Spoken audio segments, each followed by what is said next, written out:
Alright, hello everybody. Today I am going to show you some tips and tricks about flying a quadcopter. I'm using an iSight right now. It's an old camera from Apple, but they made in about 2003. Yeah, so it's kind of old. I hauled an old iMac up here. So it would work because my laptop doesn't like it obviously doesn't have a FireWire port, which is what these things use. So I am going to be using the Mini Ninja Hybrid Quadcopter. I'm going to do some flying with it. I'm going to show you guys some tricks and some tips and tricks.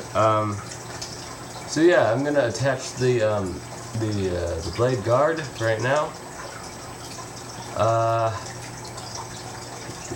It's kind of a pain to attach it, but I mean once you know how to, you can do it kind of quickly.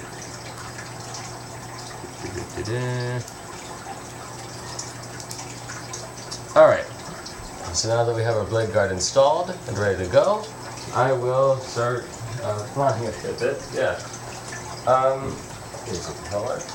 So, we have the controller. First thing you should probably know about quadcopter controllers, they have all these knobs and stuff. Not knobs, but yeah, there's all these little joysticks on them. Hold on, I'm going to get my flashlight so you guys can see. So, this is our quadcopter controller. This one controls the up and down motion of the quad. So, it controls how high or low it goes. So, the nice thing is that this thing, unlike the other joysticks, it is not like spring-loaded downwards. So you can have it hover and just leave it. As opposed to this, if I was like, oh, I wanted to go forward, it'll just spring back. This joystick also has another function. If you turn it one direction or the other to the side, then what'll happen is it'll actually spin the body of the quad. And the thing is, though, is that with this quad, it's not terribly important which way it's facing, because it has a little it has something in here. I don't know what the technical term for it is, but excuse me. It keeps track of which way it is facing relative to where it was originally facing. So if I have it going this way, if this is forward, and I turn it like this, and I press forward, it'll still go this way. It takes a bit to get used to, but it works. The next thing, this is the directional. You know, just control your forward, backward, side motion. You can also press it, and it'll flip. You got your on switch here, got up and down trim. My baby cousin is unhappy or sleepy. If you heard him. Dang it. Hold on, computer closed itself. Alright,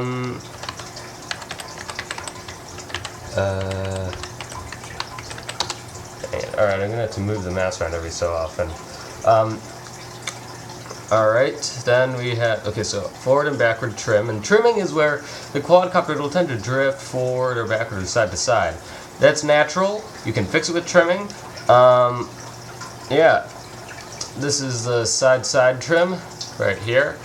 And this is, this button is not trim, it actually, hold on, for this one turns, it increases the power of it, which also would decrease the battery life because you're using more power. And this one can toggle on off the LEDs. So, without further ado, I will get to flying the thing.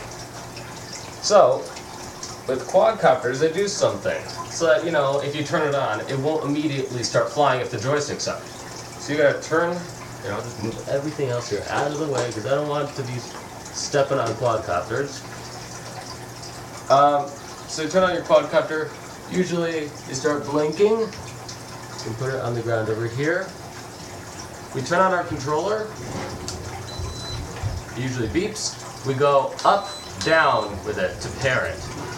As you notice, I went up and down. It didn't move at all. That's so that, you know, if you have it on and accidentally turns on, and you have it in your hands and it's on, you won't get your finger hit by the rotor blades. That's not fun, and it's happened before. So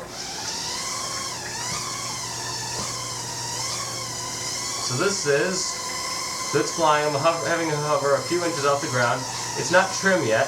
It's not trimmed. So I have to trim it. So it's drifting this way, so I'm going to trim it to go that way a bit more. Gonna just make sure it's straight. So that fixed it, but now it's going backwards a bit. So I'm gonna have it go forward a bit more. Once you trim it, it's all good. There, that's good enough for now. Here, give it a bit more forward trim. So now it's flying. So a good thing to do if you're starting out is just have it hover. Drifting a bit more. Try to keep it away from things, because hovering is a good skill to have.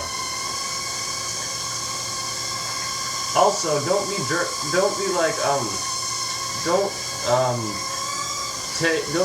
the controller too aggressively. Otherwise, you'll end up overcorrecting it, and then you will end up crashing it. Here, I'll show you. So, what I mean is, don't take the controller and do this. Do that. Just slight movements. That's the key, because if you do, just take it and shove it all the way over to one side, it will go very far, and you will hit something, and the computer decided to fall asleep again.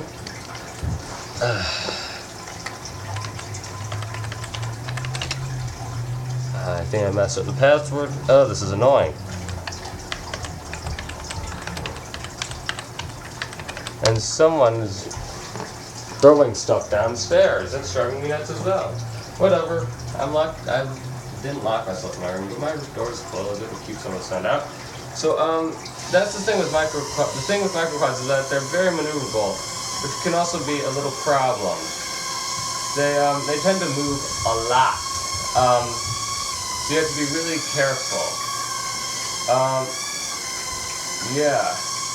The bigger quads tend to be easier to control, but they're less maneuverable for that reason. So yeah, as you can see, I'm going to do a little rotation of the copter. There we go, and see, look, so, and it flew right onto the iMac. But I'm going to show you that thing I told you about. This, not all quadcopters do this, so you got to know which one is which. But right now, forward. Hold on. It's not being cooperative. I think it's starting to run a bit low on battery. But right now, here, I'll move it back so you guys can see better.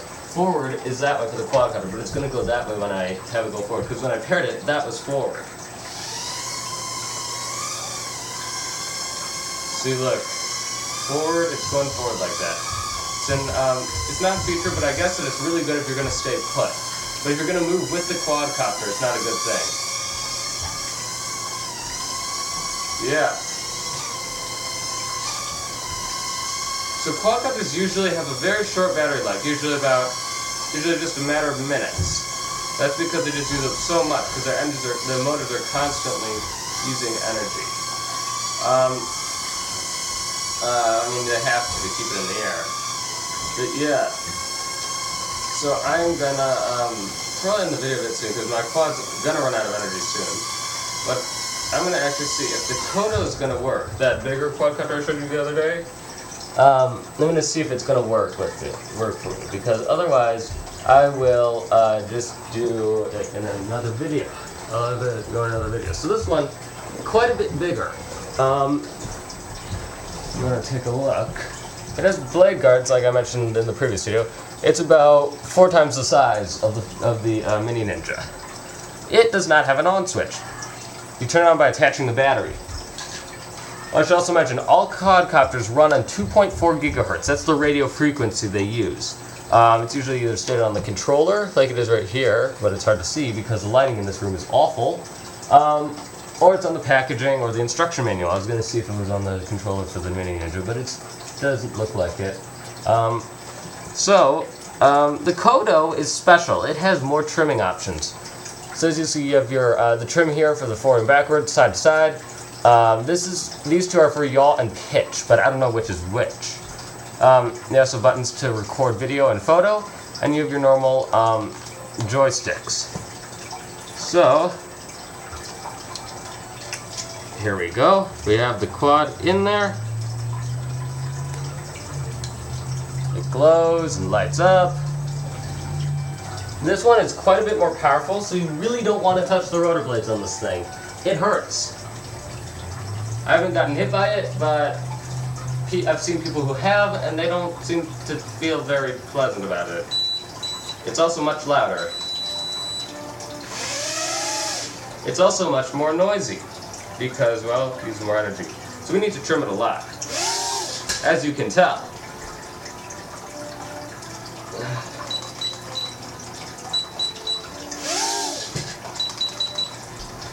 Trimming this thing is not a terribly simple process.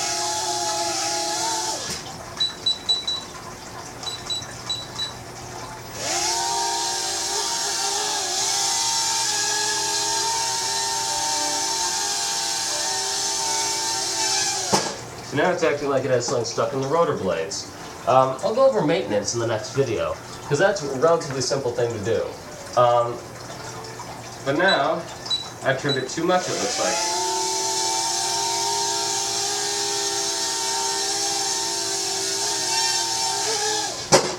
You can take video with this thing. I'll take a bit of video, actually. Here, video's on.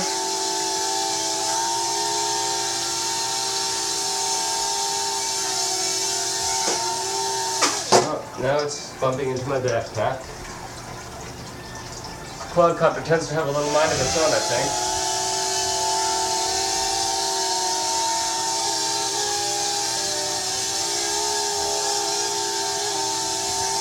And it seems to be, and the computer went to sleep, but it seems to be acting like it's on it has low battery.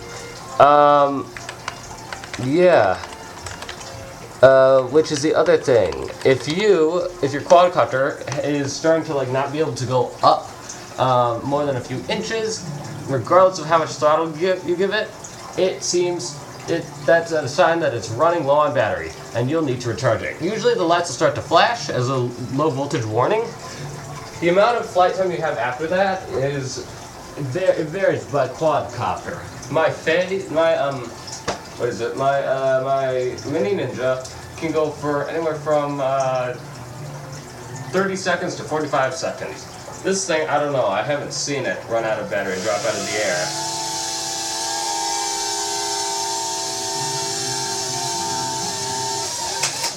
But I'm kind of losing control of it a bit more. Oh, it's still recording. Here. There. See, now it's definitely running low. I'm losing the ability to control it, so I'm going to stop flying it, because I don't want to start breaking stuff. But that means that it's time to give it a recharge.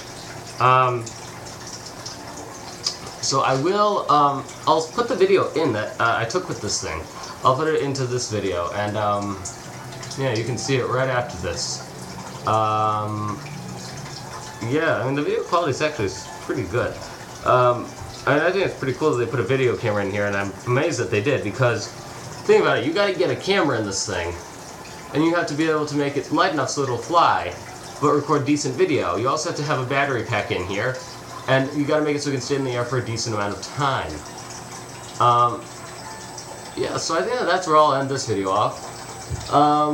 Yeah, stay tuned for more videos about quadcopters, and yeah. Thanks for watching, and I'll see you guys later.